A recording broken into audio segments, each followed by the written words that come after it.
জঘন্যতম হত্যাকাণ্ড এবং বাংলাদেশের একজন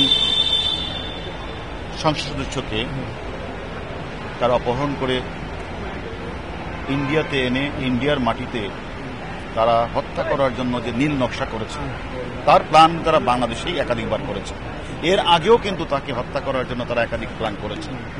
এটা আমি মনে করি আমাদের চাকরিতে, ডিবির চাকরিতে, বাংলাদেশের চাকরিতে এটা অত্যন্ত নির্মম জঘন্যতম একটি হত্যাকাণ্ড এবং হত্যাকারীরা, মদতদাতারা, বেনিফিশিয়ারিরা এবং যারা এই প্ল্যানার এবং যারা এক্সিকিউশনের দায়িত্বটা নিয়েছিল তাদের প্ল্যানটা ছিল এরকম যে তারা একদিকে হত্যা করবে, লাশটা গুম করবে এবং তাকে যে কোনোদিন না পাওয়া যায় সে ছিন্ন তারা রাখবে না, অন্যদিকে অপরাধীদের জন্য ধরতে না পারে তারা একে একে দেশ থেকে বের হয়ে যাবে। এটাই ছিল তাদের মূল প্ল্যান।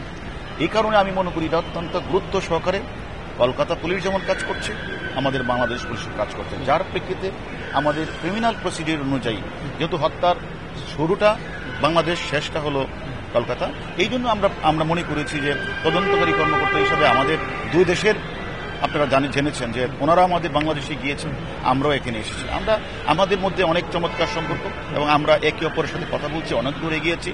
আশা করি অতি স্বল্প সময়ের মধ্যে ওনারা যেভাবে কাজ করছেন আমরাও এসেছি, আমরাও কোনোভাবে সহযোগিতা করতে পারি কিনা আমরা মনে করি এটা দ্রুত সম্ভব।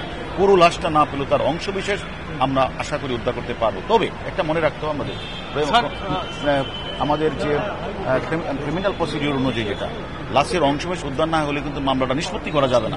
সেই কারণে আমাদের মূল কাজটি হচ্ছে দুটি, একটা হলো লাশের পুরো লাশ অথবা লাশের অংশবিশেষ উদ্ধার করা, অন্যদিকে আরেকটি কাজ হচ্ছে অপরাধীদের শনাক্ত করা, তাদের বিষয়ে জিজ্ঞাসাবাদ করা, তাদের সাথে অন্য কোনো চক্র জড়িত কিনা সেগুলো খুঁজে বের করা। যে কাটার দিয়ে বডি কাট কেটেছে সেই কাটারের কোনো সন্ধান পাওয়া যাচ্ছে না। আমরা আলাপ করবো।